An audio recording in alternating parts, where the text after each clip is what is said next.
So originally I was going to have a gimmick where I'd cook for you a family recipe, and by the end of the video you'd have a step-by-step guide and could even follow along, but then I moved, and my new kitchen setup isn't as conducive to filming.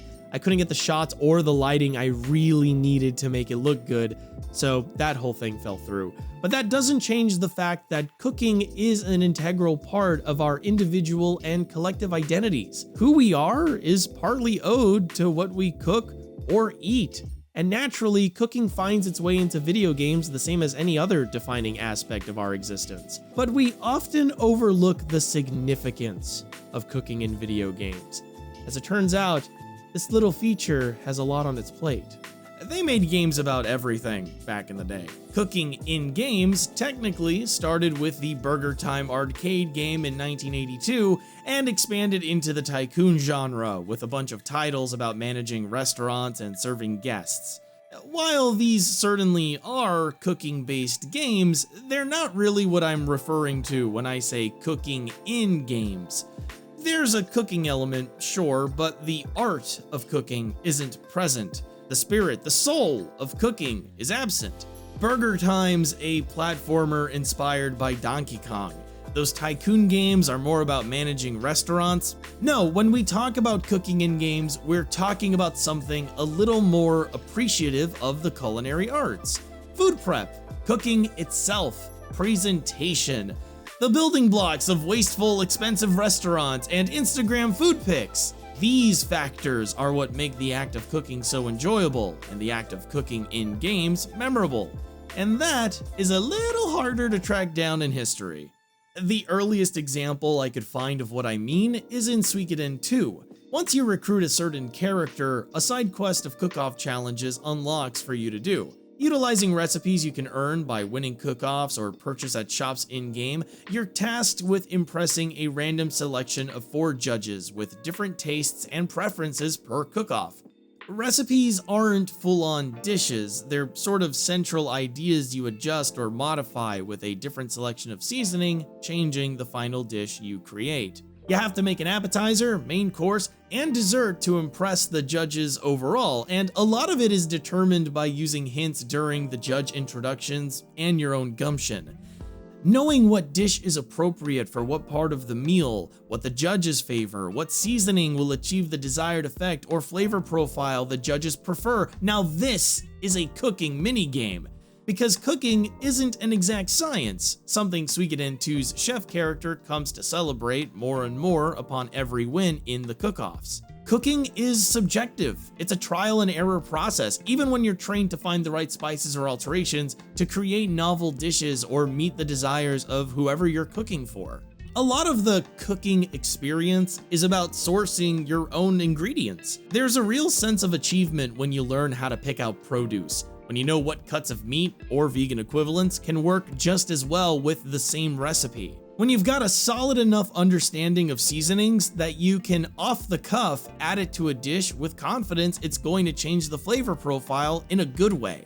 Skyrim does this exceptionally well using alchemy. Alchemy ingredients in Skyrim possess 4 specific qualities to them which alter the effects and compatibility they have with other ingredients. Compatible ingredients create potions, and inventing new potions reveals more qualities. But you can also eat those ingredients to ascertain at least one quality from it. These qualities are an ingredient's flavor.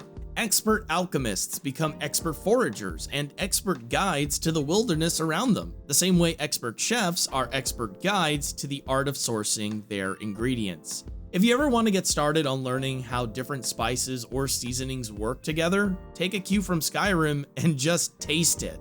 Breath of the Wild is a great example of the experimental joys of cooking. There's all these ingredients at your disposal with only a general idea of how they might interact with each other. When they don't work together, you get crap, but when they work well, you usually discover a powerful high defense meal or climbing potion, which makes a huge difference in combat or exploration. With no recipe book, you're forced to play around with your materials until you come up with something edible, or suntan lotion, which you will still ingest.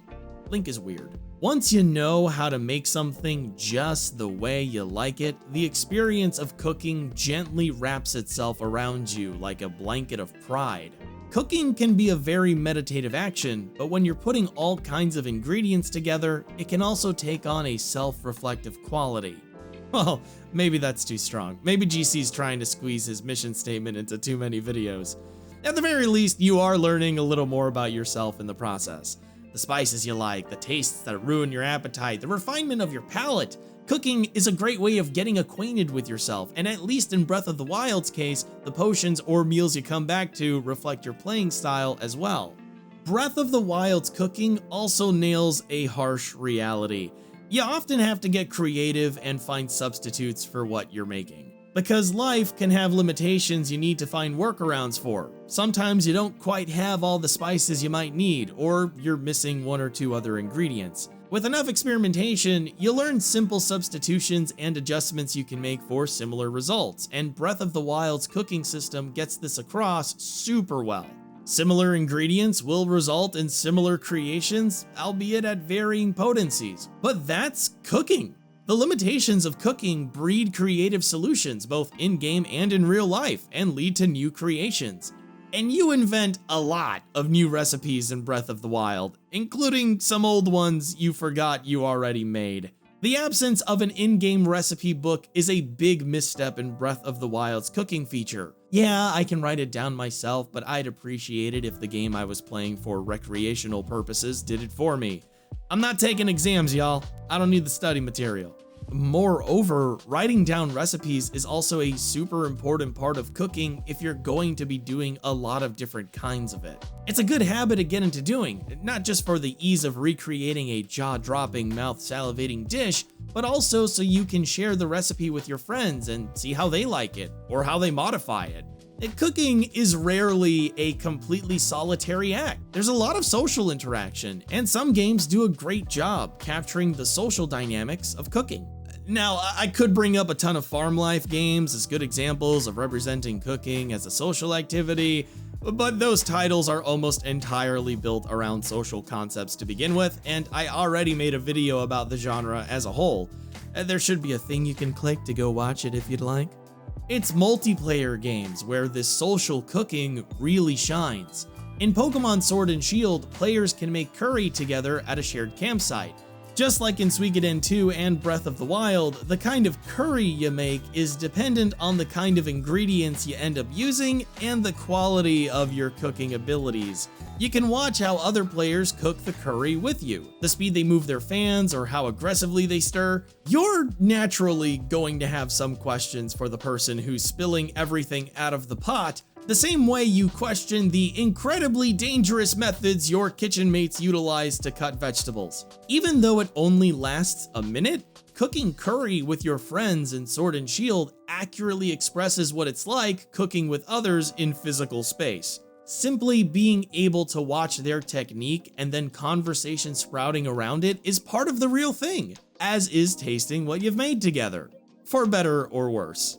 In smaller ways, social cooking, or eating for that matter, in video games also creates the chance to share recipes or advice on how to prepare a meal. In Monster Hunter, though you aren't technically making the meal yourself, you do pick the combination of ingredients the chef uses for your meal, and this creates a different set of potential bonuses for your next mission. Sitting with your fellow hunters and getting choice advice on what ingredients to use for the right kind of buffs is also born from the social importance of cooking. It's advice to try out next time you're in the kitchen, swapping one protein out for another, or using a different set of vegetables. And even if no one else is cooking, there's a certain element to doing it which attracts others to your counter.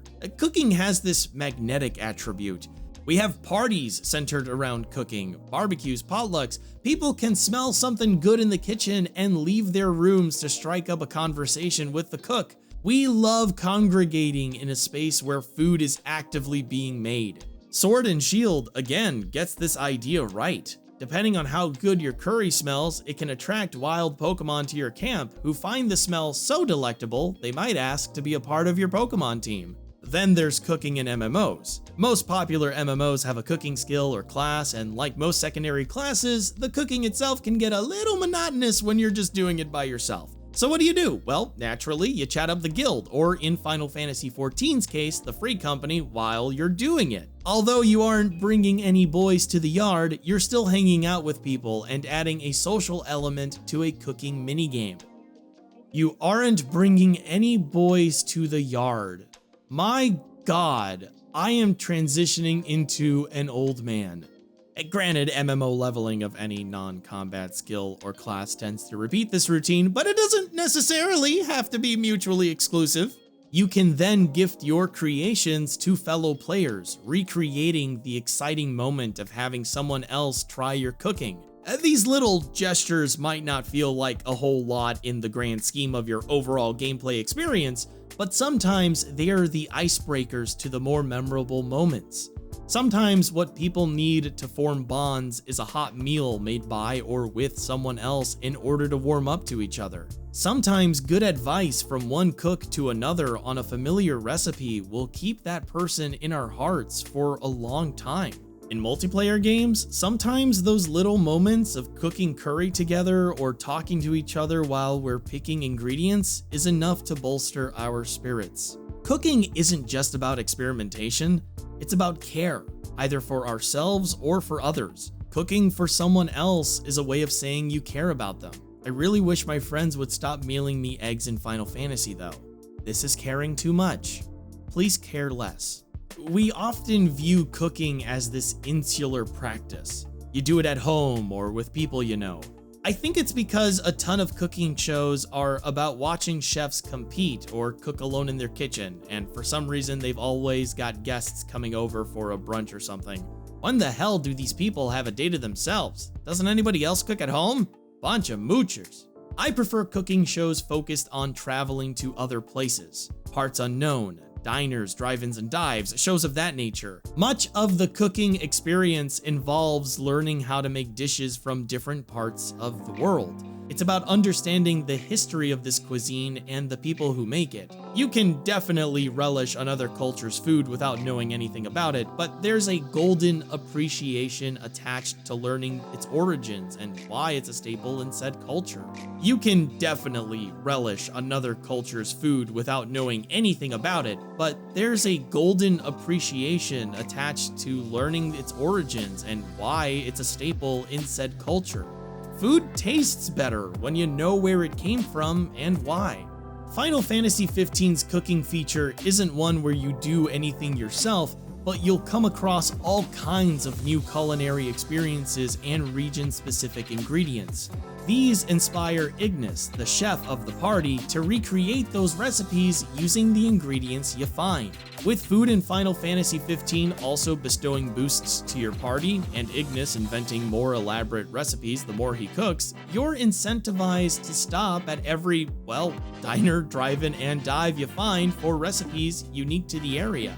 Personally, I think eating the local specialties of a new place you're visiting is the easiest way to understand the people who live there. In Final Fantasy XV, eating the local cuisine helps my immersion. Yeah, the truck stop at the beginning of 15 is well realized, but sitting down at the diner and stuffing your face with a greasy truck stop burger really solidifies where you are and what you're doing. Compare it to the fancy drinks or dishes you'll be having at Puerto del Sol a little later in the story, and the two have completely different moods, different feelings attached to them. When you recreate those dishes at camp, it's similar to recreating a dish you enjoyed while on vacation at home. You're trying to recall those same feelings, or in the case of a video game, the same stat boosts. There are video games devoted entirely to cooking, but if I'm being honest, they don't have enough of what makes cooking enjoyable to be a part of the discussion. At least none of the cooking games I know about do. They focus too strongly on actually following a recipe. They're objective-based and commit to pass or fail levels to progress through.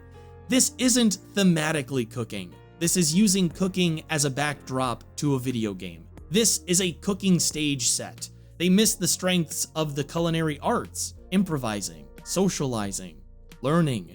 Games using cooking as an extension of its own interactive themes capture the spirit of cooking better than something like Cooking Mama does, because that's what cooking is and how it best serves people, whether through a virtual recreation or the real thing. It's an extension of who we are, what our cultural backgrounds are, and our willingness to explore and expand both. It's a part of our mutual existence and acts as a bridge to understanding our respective identities.